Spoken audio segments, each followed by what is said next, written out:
Now we are going to start with the harmful effect of the loud sound, that is the noise pollution. So first of all, you should know that what actually is the noise. Noise is the loud, excessively loud, harsh, unpleasant, that doesn't give you the pleasant feeling, sound produced due to irregular vibrations. So noise is actually a loud, harsh, unpleasant sound which is produced by the irregular vibrations. So this is what is called as noise. So whenever the disturbance is caused by such kind of sound, then it is said to be noise pollution. So we can say that disturbance caused by undesirable and non-periodic loud sound is called as noise pollution. As you all know that there are so many factories which are situated within cities also, so they are also producing a very harsh sound. Likewise, there are with modernization or with easy installment technique, everybody is nowadays having a car and all. So the blowing of horn again is called can cause a noise pollution. Moreover, the use of loudspeakers or this thing which is used to address the large gathering can also produce the noise pollution. Moreover, the use of the CD players and all, that is the music which we play in cars or outside at more than a required level, also called as noise pollution. So that means so many things which can actually lead to a noise pollution. And you know that there are so much ill effects which a noise pollution can cause, which we are not actually aware of. One of them is, if you get constantly exposed to a loud sound, it can cause the hypertension. It can cause the disease that is hypertension, that is the high blood pressure. So if you get constantly exposed to the loud sound, you can have a disease that is there may be a alteration in the normal blood pressure, that means you can have a hypertension, that means high blood pressure. Moreover, you know that sound of 180 decibel can actually cause a heart attack also. 180 decibel sound is too loud and it can actually cause a heart attack. And moreover, if you get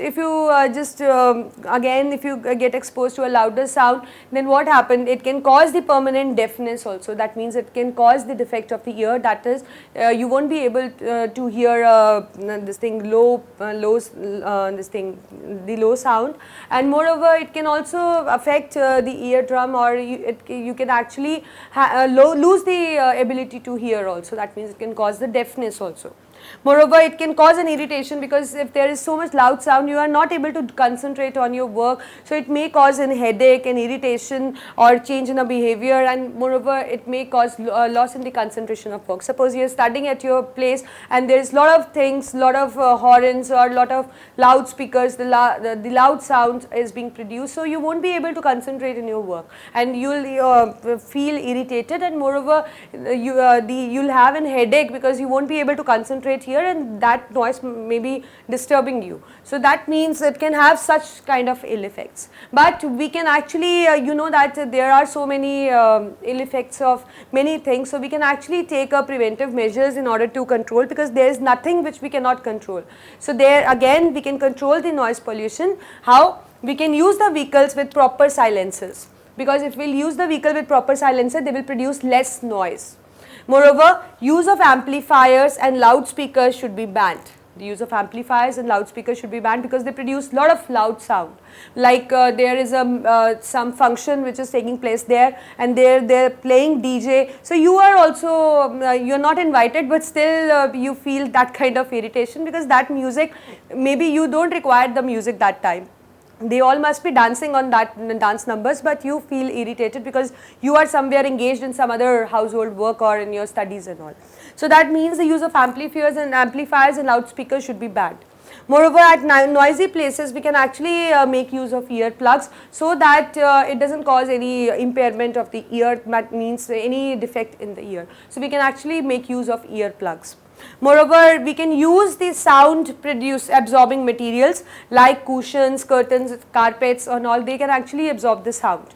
Moreover, if we'll plant trees along the roadside, that will also cause you can say it can actually absorb the sound in that way also. And even if there are certain studios or the recording rooms where the music is being recorded or some lectures are being recorded, so that room should be soundproof. Like we are doing, this is our studio, so we are doing the lecture here. So here also our room is actually a soundproof, because our MD is that much intelligent, they don't want to create such kind of noise pollution, or doesn't want that their neighbors should get disturbed or somehow. So we have a soundproof room. So even you should have that, because if you'll have a soundproof room, the people who are outside the studio won't get disturbed. So this you can actually do it, right. So the factories produce a large sound, you all know that. So we should move factories out from the city, because out from the city there won't be any people which are living in around it, so they won't feel disturbed, and even the factory people can do their work, because factories again plays an important role. So that means we can actually take such preventive measures, and if we'll take it, then definitely we can control noise pollution up to a large extent. So otherwise you have seen that it is causing such ill effects. So in order to eradicate this ill effects, we can do such preventive measures. So this is what is the noise pollution.